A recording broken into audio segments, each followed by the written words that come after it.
In the distant hills of ancient Japan, there lived a man who needed no introduction. An old sword master.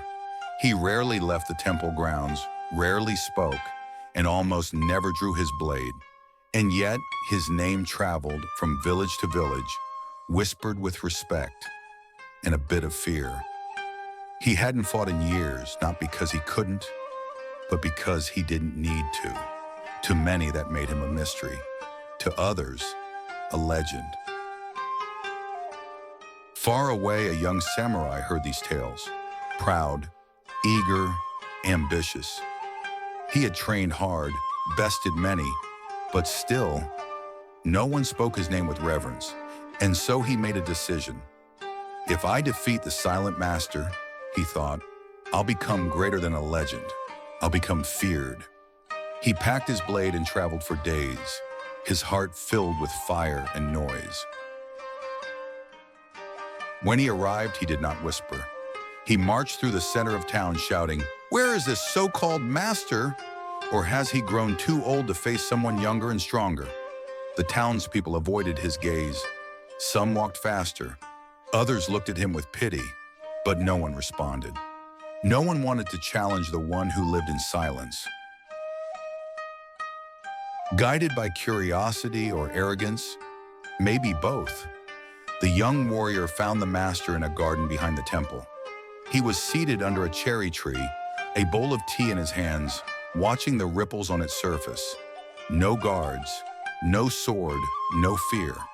"Are you the great master?" the samurai barked. The old man didn't look up.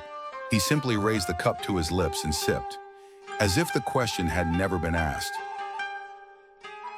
The samurai stepped closer. His voice rose.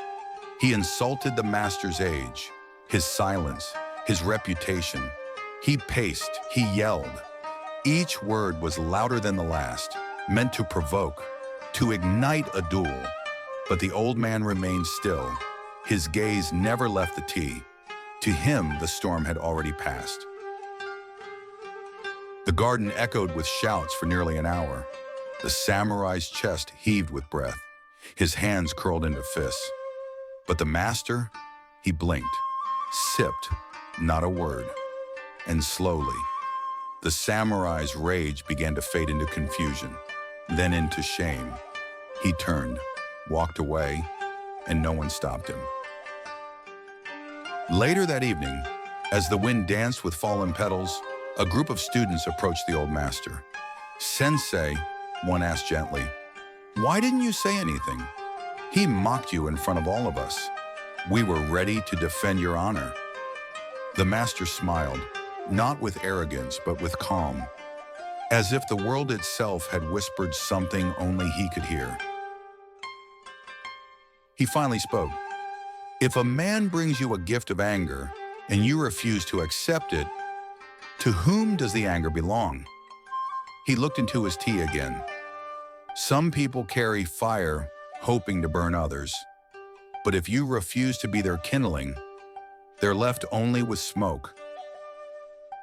The students were silent, but this time it was a silence full of understanding. They had witnessed something stronger than a sword. They had seen what it meant to win a battle by not fighting at all. It was not cowardice, it was discipline, clarity, power through restraint. The next morning, the garden looked the same. The cherry tree still stood, the tea still steamed, but something had changed, not in the master, but in those who had seen him that day. They would remember, sometimes silence is not emptiness. It is control. It is mastery. It is the sharpest blade of all.